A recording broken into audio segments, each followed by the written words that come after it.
इस वक्त की बड़ी खबर जानिए। पॉर्न फिल्म बनाने के आरोप में अपने पति राज कुंद्रा की गिरफ्तारी पर शिल्पा शेट्टी की तरफ से बयान जारी किया गया है। शिल्पा शेट्टी ने अब से कुछ ही देर पहले जो बयान जारी किया है उसमें कहा है, बीते कुछ दिन हमारे लिए चुनौतीपूर्ण रहे। कई तरह की अफवाहें और आरोप हम पर लगाए जा रहे हैं, लेकिन मैं इस पर कोई टिप्पणी से बचूंगी जब तक ये मामला कोर्ट में चल रहा है। मुझे मुंबई पुलिस और कोर्ट पर पूरा भरोसा है। हम मौजूदा कानूनी विकल्पों का सहारा ले रहे हैं। शिल्पा ने यह भी कहा है कि वो कानून का पालन करने वाली हैं। हमारे परिवार की प्राइवेसी का ध्यान रखिए। मुझे मुंबई पुलिस और कोर्ट पर पूरा भरोसा है। तथ्यों की जांच के बिना कोई अफवाह ना फैलाई जाए। हम सीधे आपको लेकर चलते हैं। मेरे साथ मेरे सहयोगी मृत्युंजय इस वक्त मौजूद है। मृत्युंजय, पहले अदालत का दरवाजा खटखटाया और अब ये एक तरीके से खुला पत्र जो शिल्पा शेट्टी की तरफ से लिखकर जारी किया गया, यही दिखाता है कि अपनी प्राइवेसी, निजता को लेकर बेहद सजग और सतर्क हैं शिल्पा शेट्टी। देखिए, ये शिल्पा शेट्टी का ये जो बयान है बेहद अपेक्षित बयान है और यही उम्मीद हम कर सकते हैं सेलिब्रिटी जब भी अपना पक्ष मीडिया के सामने रखते हैं या लोगों के सामने रखते हैं। आपको बता दें कि एक तरफ अभी भी बॉम्बे हाई कोर्ट में सुनवाई चल रही है। चूंकि राज कुंद्रा ने अपनी जो गिरफ्तारी है उसको अवैध बताते हुए चैलेंज किया था, इस पर सुनवाई हो रही है।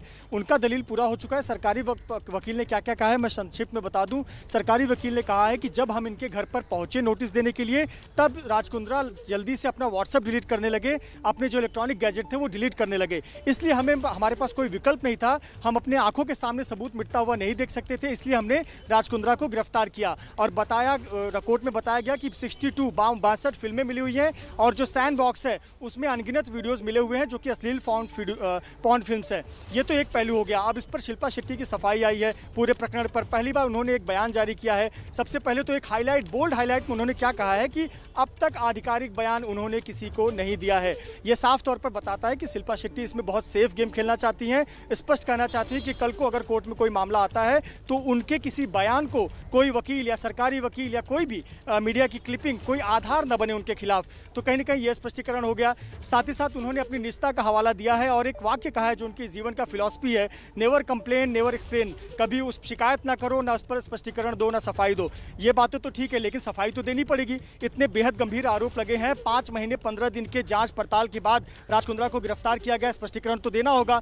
उन्होंने अपने बेटे का हवाला देते हुए कहा है कि उनकी एक राइट टू प्राइवेसी है। निश्चित तौर पर राइट टू प्राइवेसी है, लेकिन उसी बेटे वियान के नाम पर तमाम जो कंपनी बनाई गई और उस कंपनी के अंतर्गत जो तमाम मामले चल रहे हैं, कंपनियां चलाई जा रही थी, अश्लील पॉर्न फिल्म रैकेट चलाया जा रहा था, पैसे के लेन देन हो रहे थे, तो स्पष्टीकरण तो देना ही होगा।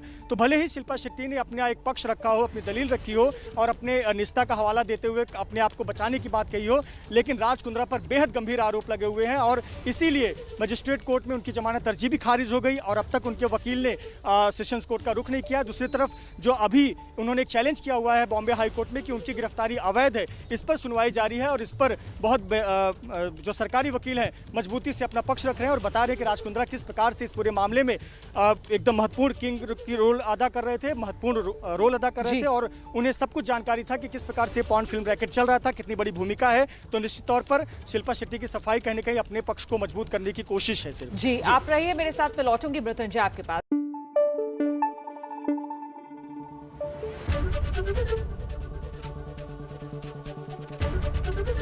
एबीपी न्यूज आपको रखे आगे।